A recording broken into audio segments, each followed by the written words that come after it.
काशीनाथ महाजन हा माणूस मोठा मला नशीबवान वाटतो की नाशिक कवीचे 6 स्टॉलवर चिदानंदन सहित या 6 कवींनी त्यांच्या कविता इतक्या सुंदर सादर केल्या आणि सर्वांना त्याचा आनंद दिला.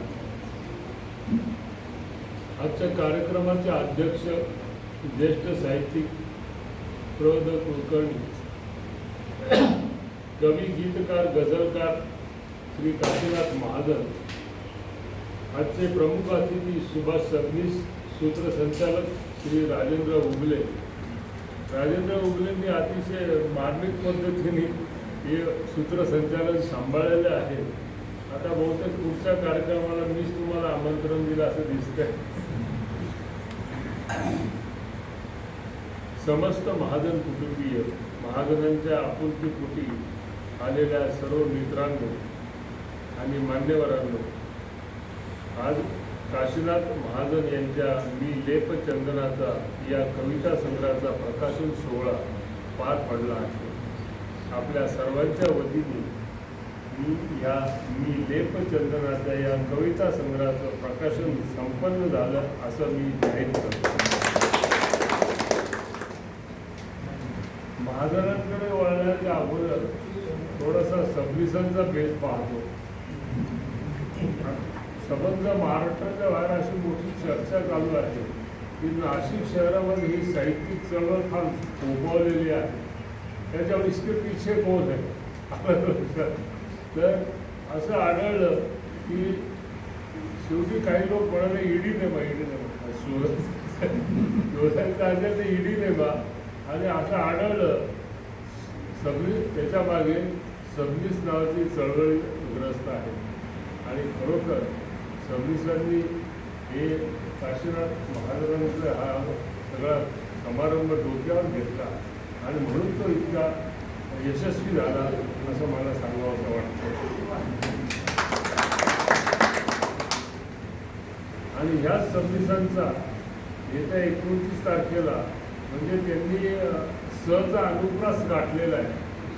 सुभाष सबनीसांचा षटकार अशा 6 पुस्तकांचं ज्या प्रकाशन सोहळा आहे त्याला सर्वांनी आपण सर्वांनी असं विनंती करतो.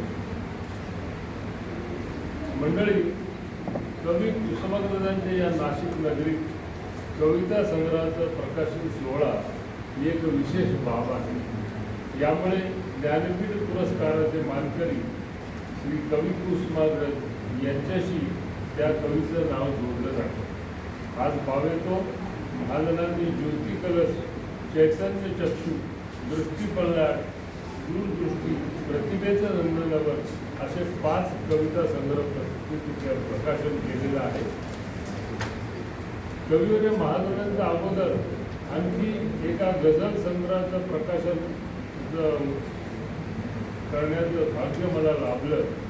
महाजनांची कविता ही सर्वस्पर्शी आहे. विशेषतः परिस्थिती, पर्यावरण, त्यातून होणाऱ्या शेतकऱ्यांच्या आत्महत्या. आत्ताच यांनी आपल्या सुरेल आवाजात शेतकऱ्याची दशा आणि दिशा काय झालेल्या आहेत ते दाखवलं. आत्महत्या याबद्दल कवितातून त्यांचा विषाद व्यक्त होतो. शेतकरी लहरी निसर्गांमुळे असं असहाय्य होतो. त्यावर त्यांची थट्टा शेतकऱ्याची कविता आत्ताच आपल्याला उगले यांनी छान वाचून दाखवली, त्यावेळेस मी ते रिपीट करीत नाही. त्यांच्या मनोगतात ते म्हणतात की माझ्या कवितेने मला बळ दिलं, त्यातूनच त्यांना वेळोवेळी दुःखातनं सावरण्याची शक्ती मिळाली व या वयातही त्यांना काव्यसंग्रहाची स्फूर्ती मिळाली असं त्यांचं म्हणणं आहे. पण मी त्यांना सांगू इच्छितो, कवी आणि कविता यांना वयाचा कधी अडसर नसतो. आलं लक्षात. कवी हा नेहमी हिरवा असतो आणि कविता ही नेहमी तरुण असते, चिरतरुण असते. मंडळी, त्यांची डोळे तर हे दोघांचे ही कविता वाचून दाखवली. ही कविता मला जास्त नोंद घेण्यासारखी वाटली, कारण यात महाभारतातील नाट्यपूर्ण प्रसंगाचा संदर्भ त्यांनी दिलेला आहे. दिव्यांग असलेला धृतराष्ट्र, डोळ्याला पट्टी बांधलेली गांधारी आणि दिव्य चक्षु असलेला संजय, अशा त्रिकोणात ती घटना घडलेली आहे. आणि आपल्याला महाभारत जे आपल्याला खूप मंडळींना आवडतं, त्याचं कारण त्याच्यामध्ये हे असे नाट्यमय प्रसंग पेरलेले आहेत, ज्याचा त्यांनी फार सुंदर उपयोग करून घेतला. आणि इतके वर्ष आपल्या संसारात साथ देणाऱ्या आपल्या धर्मपत्नी रेखाताईंच्या भावना त्यांनी त्या कवितेतून व्यक्त केल्या. किती छान भावना ते सुंदर रीतीने व्यक्त केल्या की अंध पतीची पत्नी डोळे माझे मोलाचे, अंध पतीची पत्नी पण डोळे माझे मोलाचे, कशास बांधू पट्टी मी डोळे तर दोघांचे.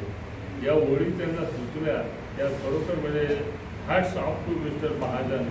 सदा ठेवते डोळे उघडे, कशाच होऊ मी गांधारी, कशाच ठेवते डोळे उघडे, कशाच होऊ मी गांधारी, फिरून मध्ये जगात आम्ही कशाच राहू अंधारी. हा सुंदर ओळी यांनी रचला. मित्रांनो, कविता हा कल्पनेचा विषय आहे. कविता ही आपल्या मनातील भावनांचं, विचारांचं अनुभवसिद्ध लिखाण असते. महाजनांनी निसर्ग कविता, माणुसकी, शेतकऱ्यांच्या व्यथा, बालकविता, देशभक्तीपर कविता असे अनेक विषय या कविता संग्रहात हाताळलेले आहेत. लेखनातील प्रामाणिकता व विचारांचा सच्चेपणा आपल्याला त्यांच्या कविता संग्रहात जाणवतो. ते म्हणतात, अक्षरे ही नाहीत केवळ, अक्षरे ही नाहीत केवळ शब्द काव्यातल्या माझ्या, अक्षरे ही नाहीत केवळ शब्द काव्यातल्या माझ्या, भावरंगांच्या छटा अंतरंगातील माझ्या. असं त्यांनी आपल्या ज्या भावांना त्या मांडलेल्या आहेत. मंगेश पाडगावकर म्हणाले होते की ज्याच्या घरी अंधार असेल, अश्रून वाचून काहीच नसेल, त्यांच्या घरी एकदा तरी दिवा लाव.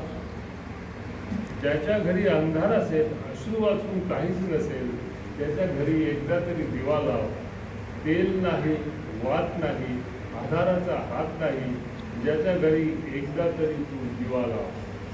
अशाच रीतीने लोकांच्या जखमेवर मलम म्हणजे चंदनाचं लेप लावण्याचं व्रत महाराजांनी घेतलं आणि त्यातून हा कविता संग्रह निर्माण झाला. एकंदरीत त्यांच्या कवितांवर नजर टाकली तर कोणाच्याही लक्षात येईल की वृत्तबद्ध आणि छंदबद्ध कविता असतात. त्या गेय असल्यामुळे अनेक जणांनी त्याला चाली लावलेल्या आहेत. समाज माध्यमांवर त्या सादर झालेल्या आहेत. आणि सर्वात महत्त्वाची गोष्ट म्हणजे त्यात कुठली खंत नाही, समाजाबद्दल विषाद नाही आणि रडगाणे तर नाहीच नाही. असलेच एखादे चांगले आव्हान, तर ते आव्हान असते सकारात्मक दृष्टिकोन आपल्याला पाहायला मिळतो. दिव्यांगांना सुद्धा तो मार्गदर्शक ठरतो. ज्यांच्या कविता संग्रहाला काव्यात गुंफून आपल्याला असं म्हणता येईल, हातात ज्योती कलश घेऊन दृष्टी पल्लाड पाहिले, हातात ज्योती कलश घेऊन दृष्टी पल्लाड पाहिले मी, काळोखातल्या प्रकाश वाटेला चालताना दूरदृष्टी ठेवली मी. दुःखितांचे दुःख जावं यासाठी प्रतिभेचे नंदनवन उभारले. अशा या त्यांच्या भावना व्यक्त करतो.